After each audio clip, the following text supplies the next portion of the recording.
me like that.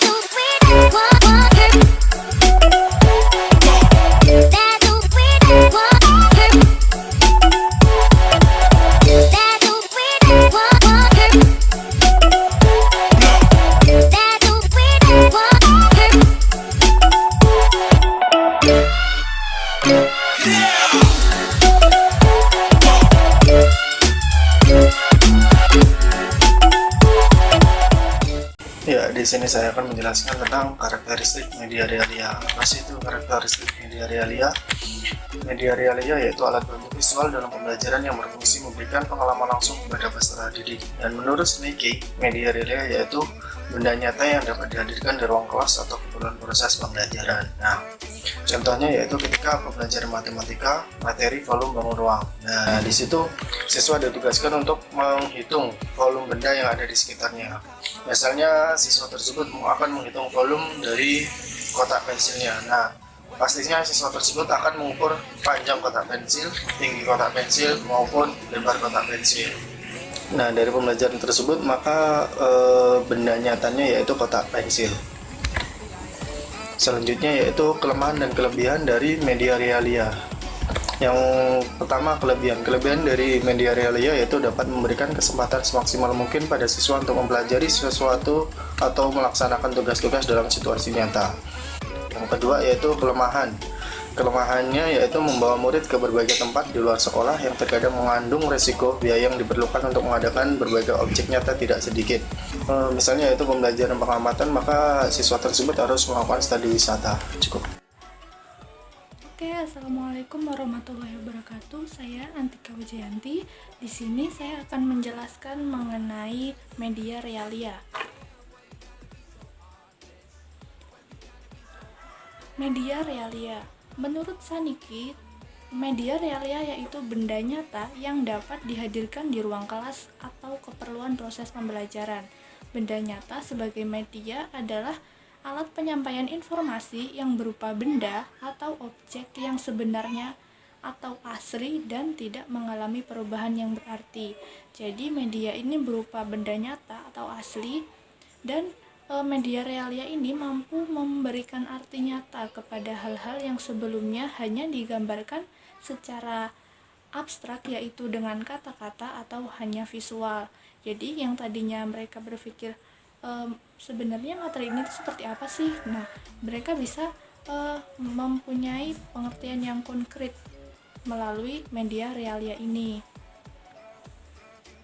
Selanjutnya, cara untuk memodifikasi benda nyata untuk keperluan pembelajaran. Nah, jadi bagaimana sih caranya agar benda-benda nyata ini bisa digunakan untuk pembelajaran?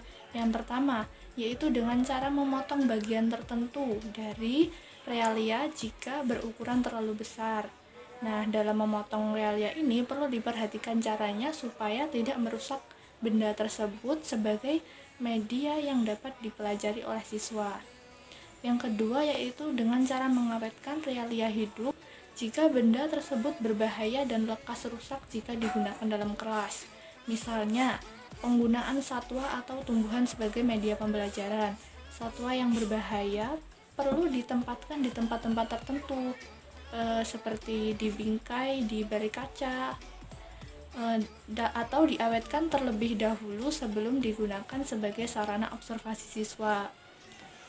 Dengan yang ketiga yaitu dengan menampilkan beberapa jenis realia secara bersamaan, ditambah dengan informasi tercetak yang kesemuanya dapat memberikan suatu topik tertentu. Cara ini disebut juga dengan istilah eksibisi atau pemeran realia. Selanjutnya yaitu karakteristik media realia. Ada 5. Yang pertama yaitu sebagai media informasi. Realia mampu menjelaskan hal-hal yang abstrak dengan hanya sedikit atau tanpa keterangan verbal.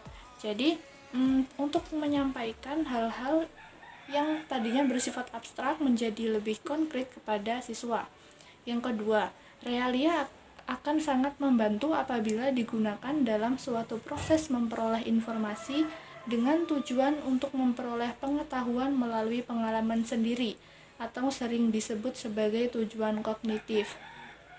Nah, Jadi, siswa bisa mendapatkan pengetahuan melalui pengalaman secara langsung dengan cara melihat secara langsung media nyata itu atau melalui sentuhan. Maka cara ini lebih efektif agar siswa bisa lebih memahami materi yang disampaikan oleh pendidik. Yang ketiga, untuk memungkinkan suatu realia ditampilkan dalam suatu ruangan kadang sangat sulit karena ukuran yang terlalu besar, contohnya lokomotif, pesawat, mobil, atau terlalu kecil seperti kuman, bakteri, atau memang tidak memungkinkan untuk ditampilkan. Contohnya, benda-benda di luar angkasa seperti bulan atau bintang. Nah, jadi media realia ini bisa menampilkan sesuatu yang memang tidak bisa ditampilkan dalam kelas tersebut. Contohnya, untuk benda-benda yang besar, yang kecil tadi, dan yang tidak bisa ditampilkan itu bisa dibuat duplikasinya, miniatur pesawat atau seperti miniatur bumi, atau mungkin gambar-gambar bakteri, gambar-gambar sel, atau mungkin bisa bentuk materi, bentuk-bentuk sel. Nah, jadi siswa jadi tahu tentang benda-benda itu tanpa harus melihatnya secara langsung. Yang nomor 4, sebagai media pembelajaran, realia memiliki potensi untuk digunakan dalam berbagai topik pelajaran. Nah, jadi media realia ini bisa digunakan untuk berbagai macam mata pelajaran, maupun untuk mata pelajaran IPA atau matematika sekaligus. Nah, yang kelima, salah satu keterbatasan realia adalah adanya kemungkinan siswa mempunyai interpretasi yang berbeda terhadap objek yang sedang dipelajari. Nah, jadi walaupun kita telah menggunakan media realia atau benda nyata, penting adanya pendidik untuk menjelaskan tentang realia ini supaya siswa tidak memiliki interpretasi yang berbeda atau pemaknaan yang berbeda terhadap realia yang kita bawa di dalam pembelajaran ini. Selanjutnya, secara umum Wibawa menjelaskan faktor-faktor yang perlu dipertimbangkan dalam memilih media. Nah, dalam memilih media realia ini ada beberapa faktor yang harus diperhatikan. Yang pertama yaitu tujuan. Artinya, ketika guru memilih media yang akan digunakan berdasarkan tujuan yang telah dirancang sebelumnya. Jika tujuannya membuat anak memahami konsep bilangan, maka guru dapat mempergunakan papan panel angka, menyediakan beberapa bentuk angka, dan menggunakan benda-benda saat mempelajari konsep bilangan. Selanjutnya itu karakteristik media. Karakteristik media, guru harus mengetahui karakteristik media yang berhubungan dengan keunggulan dan kelemahan media tersebut. Misalnya, guru tidak mempergunakan media foto atau mengajar gerakan. Alangkah lebih baiknya apabila guru menggunakan media video. Nah, selanjutnya ketersediaan. Sebelum guru mempergunakan televisi di kelas, guru harus memperhatikan ketersediaan alat-alat pendukung seperti stop kontak, aliran listrik, dan sebagainya. Yang selanjutnya yaitu efektivitas dan kompatibilitas. Efektivitas berhubungan apakah penggunaan media tersebut efektif dalam mencapai tujuan pembelajaran yang telah ditetapkan sebelumnya. Kompatibilitas, media yang akan digunakan harus bersifat praktis, luas, dan tahan lama agar dapat digunakan di waktu selanjutnya. Nah, kemudian dalam penggunaannya tidak merepotkan guru dan anak sehingga mudah digunakan. Nah, selanjutnya yaitu karakteristik siswa. Penyediaan media juga berhubungan dengan jumlah anak, di mana lokasi belajarnya, dan bagaimana gaya belajar anak di kelas. Dengan begitu, guru dapat menyediakan media sesuai jumlah anak agar semua anak mendapat kesempatan yang sama untuk menggunakan media secara optimal. Selanjutnya yaitu alokasi waktu. Guru harus merencanakan berapa lama anak menggunakan media tersebut, dan juga guru harus memperhatikan bagaimana cara merapikan kembali media tersebut. Hal ini berhubungan dengan keefisienan media tersebut. Selanjutnya yaitu biaya. Hal ini terkait dengan perawatan media yang digunakan, apakah pemeliharaannya mudah atau malah memakan biaya yang sangat mahal. Sebenarnya beberapa kriteria pemilihan media secara umum dapat dilihat bahwa Kriteria penggunaan media secara umum dipertimbangkan saat memilih media realia. Di sini saya akan menjelaskan tentang media pembelajaran berbasis komputer. Nah, komputer merupakan media pembelajaran yang sering digunakan untuk saat ini. Mengingat sekarang kita berada pada era 4.0 yang dimana semua berbasis teknologi. Dalam menyampaikan materi, guru memerlukan alat bantu atau perantara agar proses penyampaian materi lebih mudah dan tepat sasaran. Untuk saat ini, banyak sekali media yang dapat digunakan oleh guru. Salah satunya yaitu media berbasis komputer. Hal ini berkaitan dengan tuntutan akan keterampilan IT oleh guru. Jadi, guru selalu mengupdate ilmu dan mengenal teknologi guna mengikuti perkembangan zaman dan kemajuan teknologi itu sendiri. Baiklah, kita langsung masuk ke pengertian media itu sendiri. Media adalah perantara atau alat bantu yang dapat memudahkan suatu pekerjaan. Nah, media pembelajaran itu adalah segala sesuatu, pesan atau informasi yang menarik siswa sehingga dapat diterima dengan mudah dalam menyampaikan materi yang dapat meningkatkan kemampuan siswa dan terciptanya pembelajaran yang efektif. Adapun tujuan media pembelajaran itu adalah memudahkan dalam guru menyampaikan materi dan siswa mudah untuk memahami materi serta menarik dan mudah untuk digunakan. Nah, pembelajaran berbasis komputer adalah pengelolaan pembelajaran dengan memanfaatkan perangkat baik perangkat keras maupun perangkat lunak yang ada di dalam komputer. Adapun contoh-contoh media pembelajaran berbasis komputer ini adalah yang pertama yaitu internet, yang kedua email, yang ketiga jaringan, yang keempat desktop publishing, yang kelima digital scanner, yang keenam digital kamera, yang ketujuh software pembelajaran, yang kedelapan CD-ROM sumber informasi, yang kesembilan adalah pengelolaan data, ke-10 video conference, ke-11 pengelola kata, dan 12 sumber informasi online. Adapun keunggulan media berbasis komputer dalam pembelajaran yaitu yang pertama, komputer dapat mengajarkan konsep-konsep, aturan, prinsip, langkah-langkah, proses, dan kalkulasi yang kompleks. Nah, seperti jika komputer itu sudah tersambung dengan internet, maka di situ kita dapat melihat konsep-konsep, aturan, prinsip, langkah-langkah, proses yang disusun secara kompleks sehingga kita dapat membacanya di komputer. Yang kedua yaitu komputer mempunyai program yang cocok untuk digunakan dalam pembelajaran mandiri seperti saat liburan atau saat pembelajaran jarak jauh. Yang ketiga yaitu komputer dapat melatih kemampuan motorik siswa jika dalam pembelajaran bisa dikemas dalam bentuk game dan simulasi seperti games tebak gambar atau tebak bangun datar atau bangun ruang.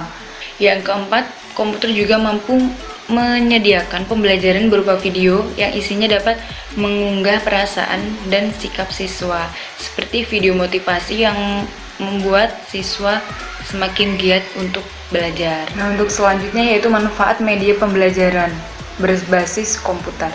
Yang pertama yaitu meningkatkan efektivitas dan efisiensi dalam pembelajaran. Contohnya, kita dapat memaksimalkan waktu dalam pembelajaran sehingga tidak ada waktu yang terbuang sia-sia. Yang kedua, yaitu meningkatkan kreativitas siswa. Ketiga, siswa mampu menciptakan sesuatu yang baru atau inovatif dan dapat dimanfaatkan menggunakan media komputer. Yang keempat, mendorong guru lebih kreatif dalam pembelajaran berbasis komputer. Yang kelima yaitu meningkatkan kualitas belajar mengajar. Yang keenam memperluas kesempatan belajar. Dan yang ketujuh yaitu meningkatkan kualitas pembelajaran. Nah, dalam penggunaan media pembelajaran pasti mempunyai kelebihan dan kekurangannya masing-masing. Seperti media pembelajaran berbasis komputer ini mempunyai faktor pendorong dan faktor penghambat dalam proses pembelajaran. Faktor pendorongnya yaitu yang pertama yaitu tersedianya berbagai pilihan perangkat komputer, software, dan hardware. Yang kedua, banyaknya informasi yang dapat digali menggunakan komputer jika diakses menggunakan internet. Yang ketiga, merupakan program pemerintah untuk merintis sekolah bertaraf internasional. Yang keempat, perkembangan teknologi yang pesat dan menyentuh seluruh lapisan masyarakat. Yang kelima, adanya kesadaran dan motivasi bagi lembaga sekolah untuk maju dan mengembangkan teknologi. Yang keenam, tingginya tuntutan kualitas sumber daya manusia sebagai dampak globalisasi. Adapun faktor penghambat dalam pembelajaran berbasis komputer yang pertama, biaya pengadaan dan perawatan media berbasis komputer yang masih tinggi. Yang kedua, diperlukan ahli teknik atau orang yang berkompeten untuk mengenalkan media berbasis komputer ini.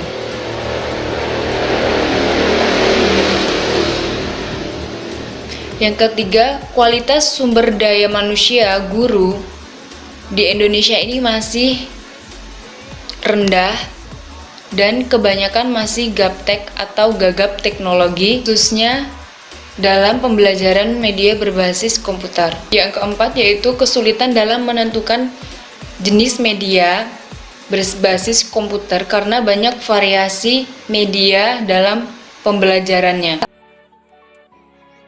Media pembelajaran. Di sini saya akan menjelaskan tentang materi media pembelajaran sederhana. Sebelum kita membahas materi media pembelajaran sederhana, kita ingat terlebih dahulu apa itu penjelasan dari media pembelajaran. Jadi, media pembelajaran itu dapat digunakan untuk menyampaikan informasi, pesan, dan pengetahuan kepada siswa agar lebih menarik dan menjadikan efektivitas.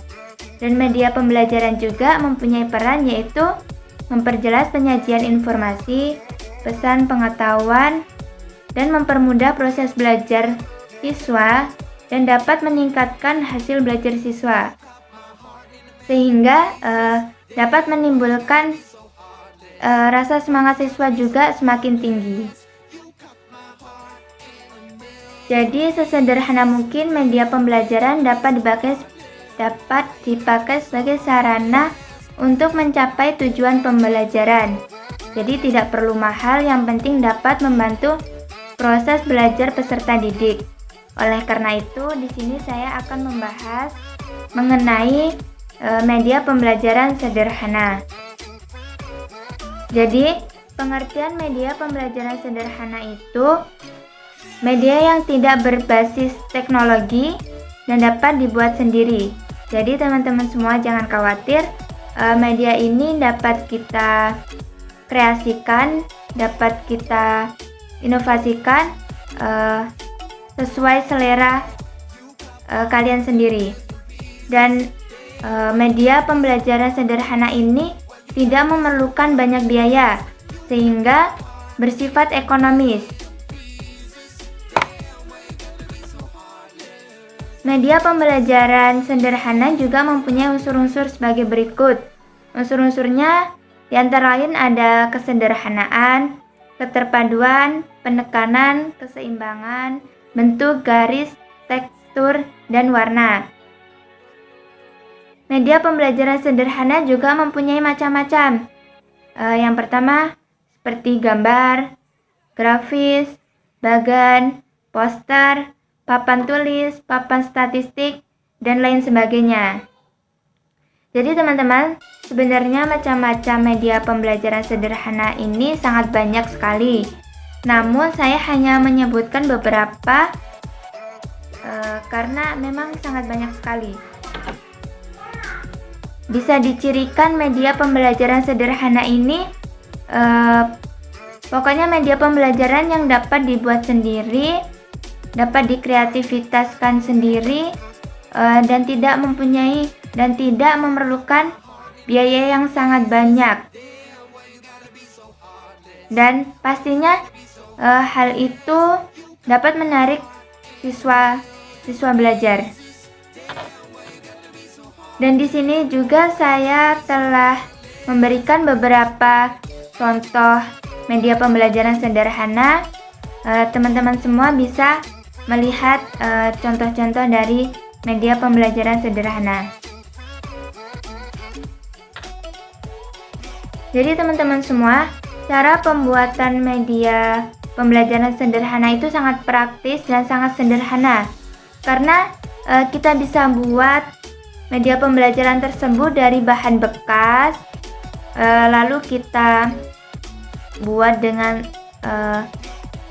maksudnya selera hati, kita mau buat seperti apa, semenarik mungkin, dan kita juga dituntut untuk selain kreativitas itu mempunyai inovasi yang tinggi, sehingga media pembelajaran yang kita buat tersebut dapat menarik minat siswa dan dapat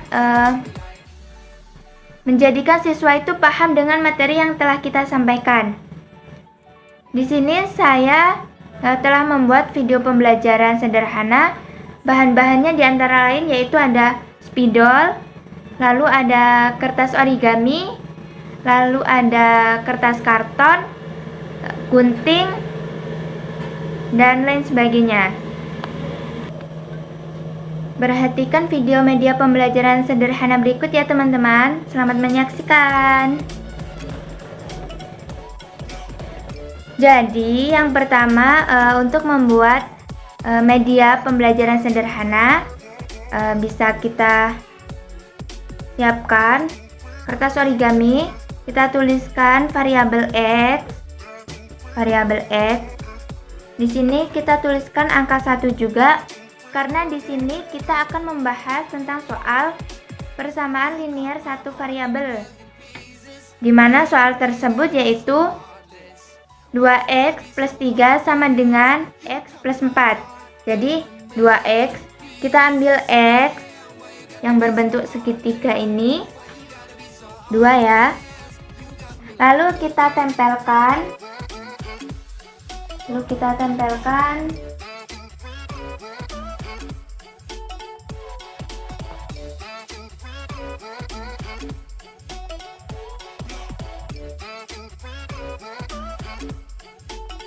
kita tempelkan ya teman-teman. Tadi kan 2x plus 3, jadi kita ambil angka 1 ya teman-teman. Ini kita tempelkan juga. Kita ambil 3.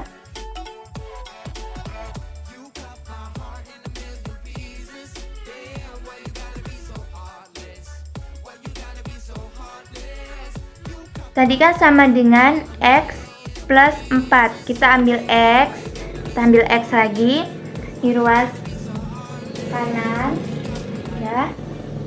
Lalu kita ambil angka 1 pada origami yang berwarna merah ini. 4 karena tadi plus 4. 2.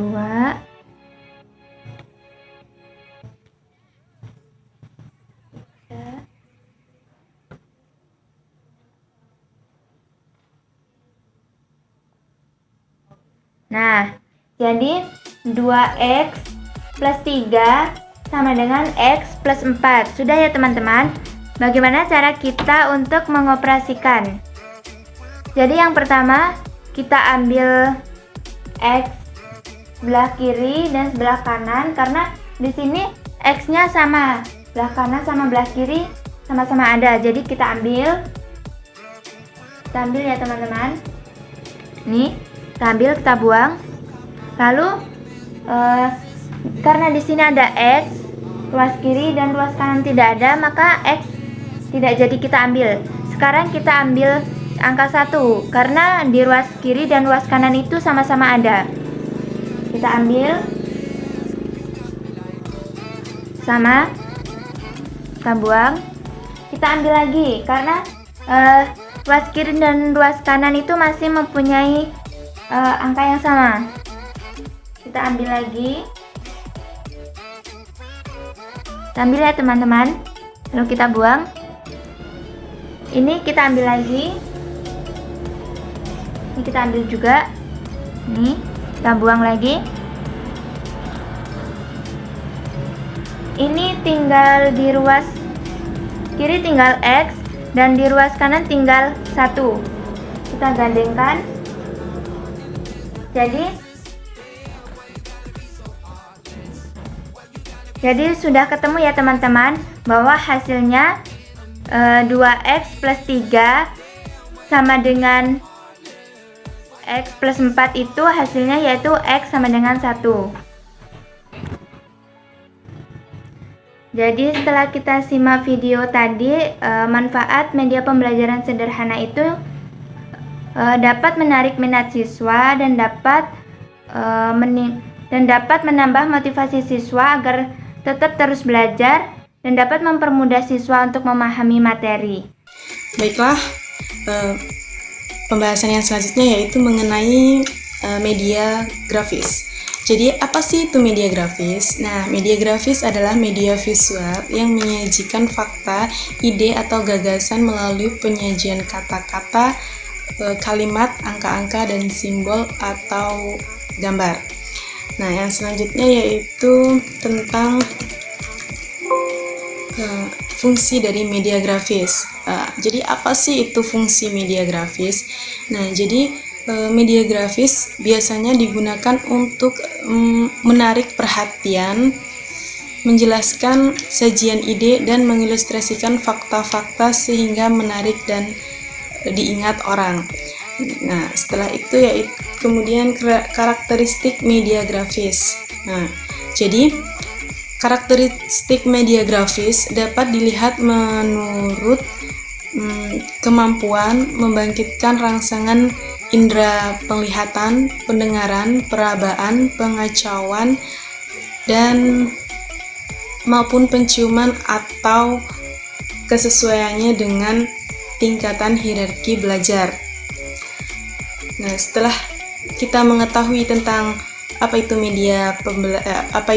media grafis, fungsi dari media grafis dan karakteristik media grafis, kita akan mengenal tentang macam-macam media grafis. Nah, apa saja sih macam-macam dari media grafis? Jadi, media grafis itu terdapat diagram, grafik, poster, kartun, komik, gambar, dan bagan. Nah, kemudian diagram. Apa sih itu diagram? Jadi diagram adalah suatu gambaran-gambaran sederhana untuk memperlihatkan hubungan timbal balik terutama dengan garis-garis. Dan diagram yang baik adalah sangat sederhana, yakni hanya bagian-bagian terpenting aja yang diperhatikan. Dan di sini ada contoh dari diagram. Di situ ada gambaran diagram batang, diagram lingkaran, dan diagram garis serta diagram gambar. Dan yang selanjutnya yaitu grafik. Apa sih itu grafik?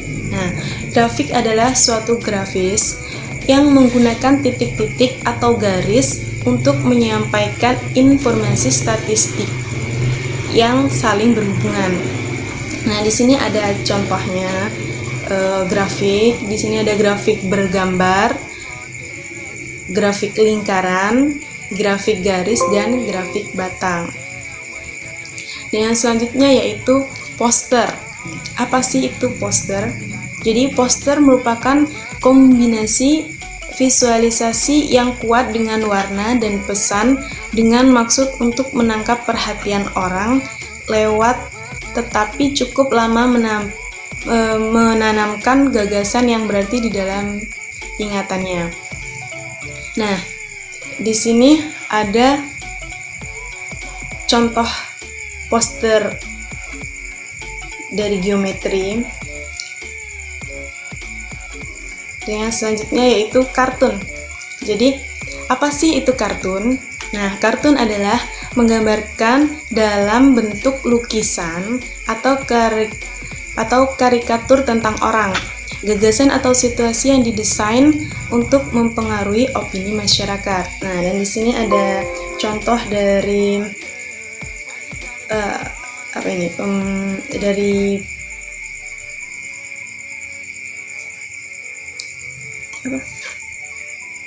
dari penjumlahan tentang berapakah hasil 1 tambah 1. Nah, akan tetapi dia menggunakan kartun. Dan dengan menggunakan kartun ini, maka peserta didik akan lebih memiliki minat. Dan yang selanjutnya yaitu komik. Nah, apa sih itu komik? Jadi komik merupakan suatu bentuk kartun yang mengungkapkan karakter dan memerankan suatu berita dalam urutan yang erat dihubungkan dengan gambar dan dirancang untuk memberikan hubungan pada pembaca. Di sini ada contoh komik. Dan dari komik di sini untuk pembahasan tentang relasi dan fungsi. Nah, dengan membuat pengertian dari pembelajaran dengan menggunakan komik ini, maka minat dari peserta didik itu akan lebih daripada pembelajaran yang seperti biasanya. Nah, yang selanjutnya yaitu gambar. Gambar adalah media grafis paling umum digunakan dalam PBM karena merupakan bahasa yang umum dan dapat mudah dimengerti oleh peserta didik. Nah, di sini ada contoh gambar bangun ruang. Nah, dengan gambar tersebut maka peserta didik akan lebih mudah untuk memahami tentang pembelajaran yang sedang dipelajari. Nah, yang selanjutnya yaitu bagan. Jadi apa sih itu bagan? Nah, bagan merupakan media yang berisi tentang gambar-gambar, keterangan-keterangan, daftar-daftar, dan sebagainya. Di sini ada contoh bagan dari media pembelajaran. Nah, di sini terdapat daftar-daftar pembelajaran seperti gambar atau foto, sketsa, diagram, dan lain sebagainya. Nah, dari macam-macam media grafis tersebut, maka media grafis juga memiliki kelemahan dan kelebihan. Jadi, kelemahan dari media grafis adalah yang pertama membutuhkan keterampilan khusus dalam pembuatannya, terutama untuk grafis yang lebih kompleks. Dan yang kedua yaitu penyajian pesan banyak berupa unsur visual. Nah, yang selanjutnya yaitu kelebihannya. Nah, jadi yang pertama kelebihan dari media grafis yaitu dapat mempermudah dan mempercepat pemahaman siswa terhadap pesan yang disajikan. Yang kedua yaitu dapat dilengkapi dengan warna-warna sehingga lebih menarik perhatian siswa. Dan yang terakhir yaitu pembuatannya mudah dan harganya lebih murah. Nah, jadi itu tentang materi media grafis. Heartless. Why you gotta be so heartless? You cut my heart in a million pieces. Damn, why you gotta be so heartless? Why you gotta be so heartless? You got me like